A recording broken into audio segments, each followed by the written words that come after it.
არსებობს მხოლოდ ერთი მიზეზი, რის გამოც პოლიცია არ გაავრცელებს თავდამსხმელების აღწერას, ასე რომ როცა კითხულობ ასეთ უცნაურ სტატიას, დაახლოებით 6 ადამიანი დაშავდა ნიუ-ჯერსიში, ამერიკაში, არა პაკისტანში ან დიდ ბრიტანეთში, მჟავის შეტევის შედეგად, რომელშიც ეჭვმიტანილები მოპედით გადაადგილდებოდნენ. და მაინც საერთოდ როცა კითხულობ, ვერაფერს იგებ თავდამსხმელების შესახებ. თქვენ უკვე ყველაფერი იცით იმის შესახებ, ვინ არიან ეს თავდამსხმელები და რომელ ეთგიუბს ეკუთვნიან. მოდით წავიდითხოთ ეს საზიზღარი ამბავი. ნიუ-ჯერსიში 6 ადამიანი დაშავდა მჟავის შეტევის შედეგად, რომელშიც ეჭვმიტანილები მოპედით გადაადგილდებოდნენ. ჯერსი სიტის პოლიცია გამოეხმაურა შეტყობინებებს, რომ ორი ეჭვმიტანილი მოპედით მიუახლოვდა ჯგუფს და მათზე მჟავე ნივთიერება გადაასხა. ორშაბათ საღამოს, რის შედეგადაც თავდაპირველად 5 ადამიანი დაშავდა. ეხლა შეიძლება გაიფიქროთ, ვინ ისვრის მჟავას ადამიანებზე, რომ დააზიანოს ისინი. სინამდვილეში ეს საკმაოდ გავრცელებული მოვლენაა გარკვეულ ქვეყნებში და გარკვეულ რელიგიურ ჯგუფებში. დამიჯერეთ, ვერ გამოიცნებ თუ ის გულისხმობ, მაგრამ ამას მალე მიუბრუნდებით. სამშაბათს შუადღით The Guardian-თვის განახლებაში პოლიციამ განაცხადა, რომ სულ 6 მსხვერპლია, მსხვერპლთაგან 3 მოზარდია. ვინც არ იცით, მჟავის შეტევები ადამიანს სამუდამოდ დამახინჯებულს ტოვებს. სამუდამოდ. ამას ვეღარ გამოასწორებ და ვეღარ განიკურნები. 21 წლის ქალი გადაიყვანეს ადგილობრივ დამტვრობის განყოფილებაში, სახესა და თავის განზე მეორე ხარისხის დამტვრობის სამკურნალოდ. დანარჩენი 5 მსხვერპლი სტაბილურ მდგომარეობაშია ჯერსი სიტის პოლიციის ინფორმაციით. პოლიციის თქმით, თავდასხმა მიზანმიმართული იყო და წინ უძღოდა ადრინდელი კონფლიქტი. წინასწარი ინფორმაციით 5 ქალი იმყოფებოდა 145-5 Wilkinson Avenue-ს გარეთ, რომელიც როგორც ჩანს საცხოვრებელი მისამართია, როდესაც ნივთიერება გადაასხეს. ნივთიერება, ჩვენ აქ ვართ, რომ ნივთიერებაზე ვისაუბროთ. ნათქვამდა, ჩვენ აქ არ ვართ, რომ ვისაუბროთ იმ ადამიანებზე, ვინც მას ისვრის. რატომ უნდა ვისაუბროთ ამაზე? პოლიციის თქმით, ნივთიერება სავარაუდოდ გოგირდმჟავაა. მცირეწლოვანი დააკავეს ინციდენტთან დაკავშირებით, ბრალდებები ჯერ კიდევ განიხილება. თავდასხმის შემდეგ ჯერსი სიტის მერმა ჯეიმს სოლომონმა განაცხადა: ჩემი ფიქრები იმ ადამიანებთანაა, ვინც ამ საშინელ თავდასხმაში დაშავდა. მინდა რომ ჩვენ საზოგადოებებს იცოდნენ, ასეთი ძალადობის ადგილი ჩვენს ქუჩებში არ არის და არ უნდა იყოს. სწორია, მაგრამ იცით კიდევ რა არ უნდა იყოს ჩვენს ქუჩებში?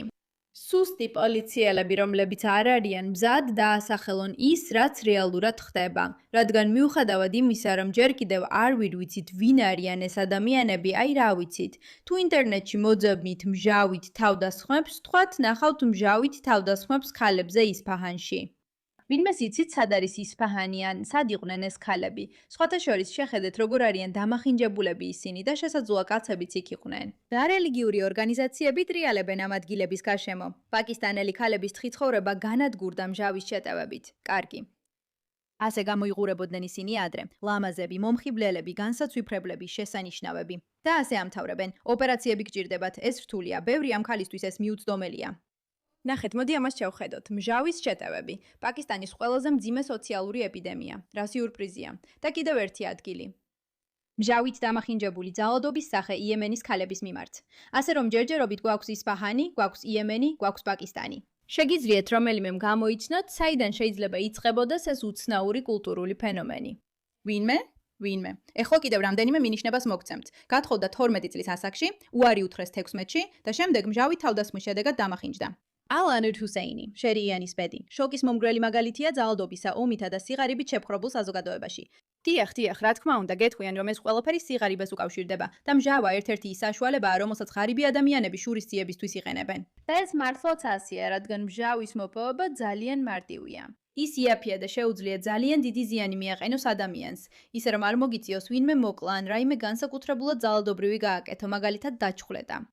და ასევე თითქმის შეუძლებელია მისი კვალისპოვნა, რადგან თუ დაფარული ხარ და მჟავას გადაასხამ ვინმეს, როგორ გაიგებენ ადამიანები, საიდან იქნა მოტანილი?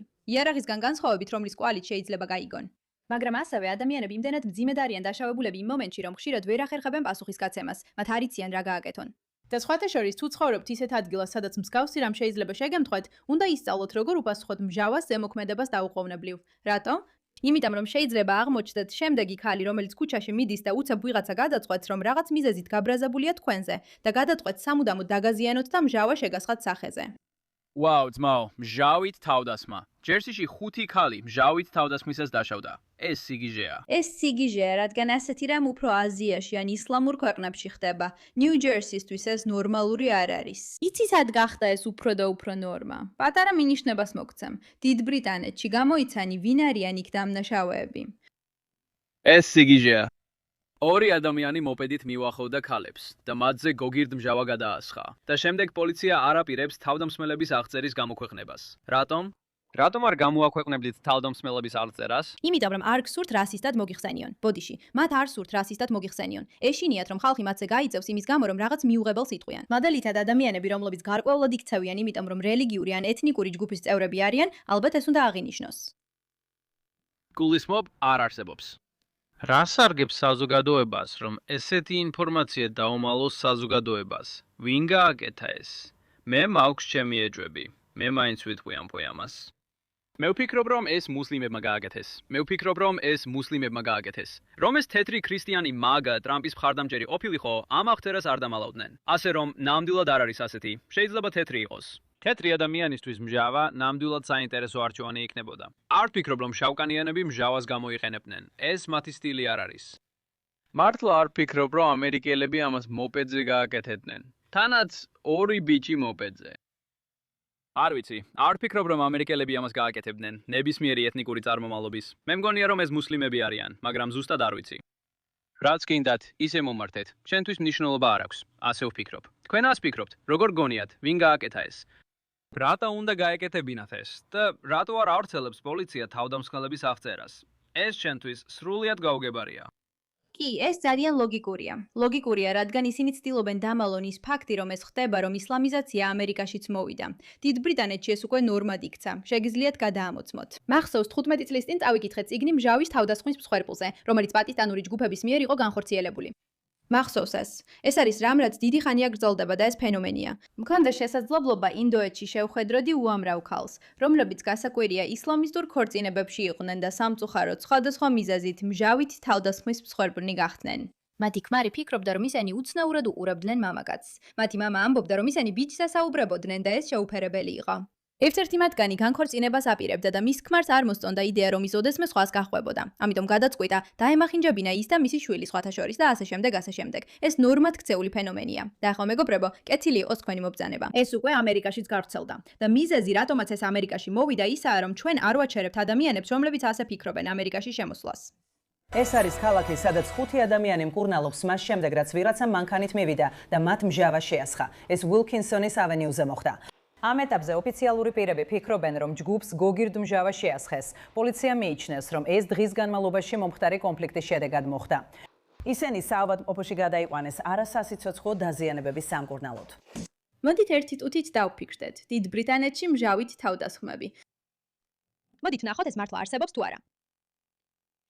ჰეი, როგორ ხარ? მჟავის შეტევები დიდ ბრიტანეთში. გახსოვთ ის ქალაქი, რომელიც ისლამიზებულია? კვლავ სერიოზულ საზოგადოებრივ საფრთხედ რჩება, რადგან მონაცემები აჩვენებს, რომ დიდ ბრიტანეთში ისტორიულად აღინიშნებოდა კოროზიული ნივთიერებებით ჩადენილი დანაშაულის ერთ-ერთი ყველაზე მაღალი მაჩვენებელი ერთ სულ მოსახლეზე დასავლურ სამყაროში.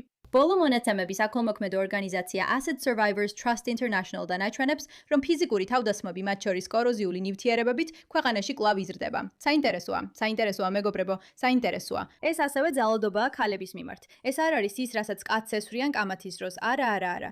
მიუხედავად იმისა, რომ ბანდებს შორის, მამაკაცებს შორის ინციდენტების პროცენტული მაჩვენებელი მაღალია, მჟავა სულ უფრო ხშირად გამოიყენება ოჯახურ ძალადობასა და ქალების წინააღმდეგ ძალადობაში.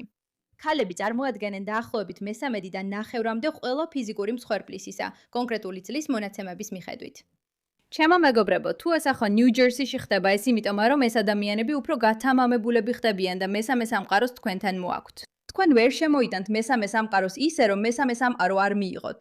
ისინი შეიტანეს დიდ ბრიტანეთში, ამიტომაც აიქ ამდენი მჟავის შეტევა და ახლა ეს უკვე ამერიკაშიც გაქვთ. ილოცავთ ყველა იმ იდიოტს, ვინც არ ჩათვალა საჭიროდ, რომ წინააღმდეგობა გაეწია იმ რეალური შეჭრისთვის, რაც ახლა ხდება. დაინახეთ რა ხდება დიდ ბრიტანეთში და გაიგეთ, რომ შემდეგი ამერიკაა მათი სამიზნე. მადლობა ყურადღებისთვის ამ საკითხზე.